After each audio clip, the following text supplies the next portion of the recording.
Dabai makes people's heart filled with rage because there are so many different opinions on Dabai. Right? This is what I tell people all the time. You go to China, ask 10 famous acupuncturists where stomach 36 is. You typically will get 12 answers. Right? We know this to be true. There's point variation. Dabai is one of those points where no one can really agree on. Anyone tells you they've agreed on it, don't listen to them, because there's another person who disagrees with them who's just as authoritative. Right? In Tung's original book, the location of Dabai is what we see here. On the dorsum of the hand in a depression 1 cun distal to the junction of the first and second metacarpal bones. But locations will vary based on the source. Some people say that Dabai is located at large intestine 4. Some people say that it is located at large intestine 3. Some people say it's located at the mystical space in between large intestine 3 and large intestine 4, in a sort of where Doctor Who's teleportation device comes up in like mystic space somewhere. Right? So Dabai location will vary. The Dabai is very rarely used by itself. Most of the time we use Dabai, it's together with Lingu. Okay? So we can see many of the functions and many of the indications are similar. So we see respiratory problems, right?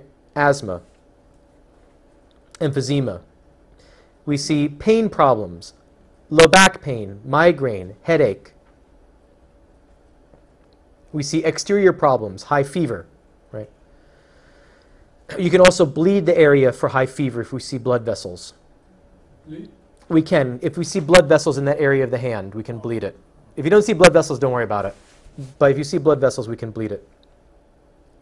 So that's why you can see 0.5 to 1 cun. When you see, it's not really an inch, it's a cun. I just use the inch as a space holder.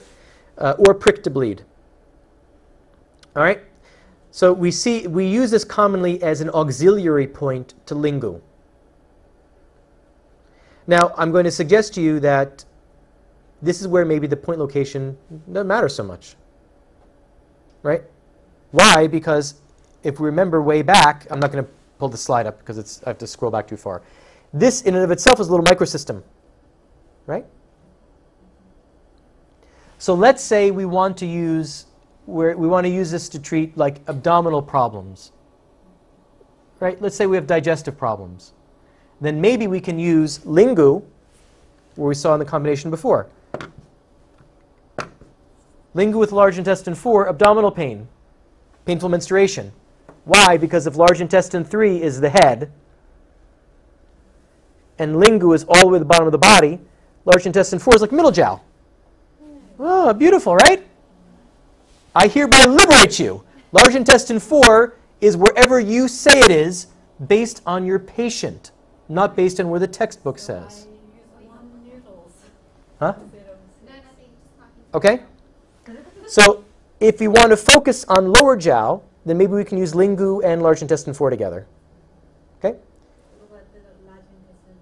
Large intestine 3 is the top of the body. So maybe for headache, maybe large intestine 3 and Lingu is a better combination. Why? Because large intestine 3 is the head. But wait. Whoosh, switch it upside down. Now Lingu is the head. So the ends of the bone are more the head. So for a headache, maybe we can better utilize large intestine 3 and Lingu together. Still the head. Occipital headache is still the head. We choose then maybe the point based on the channel that's affected. So then you have to think maybe Lingu is not the best point, or you can combine it with other points to better target the channel. But the area of the bone, the hand itself goes to the head, but the bone is also a microsystem, don't forget. Right? That's the small Tai Chi hologram. Okay?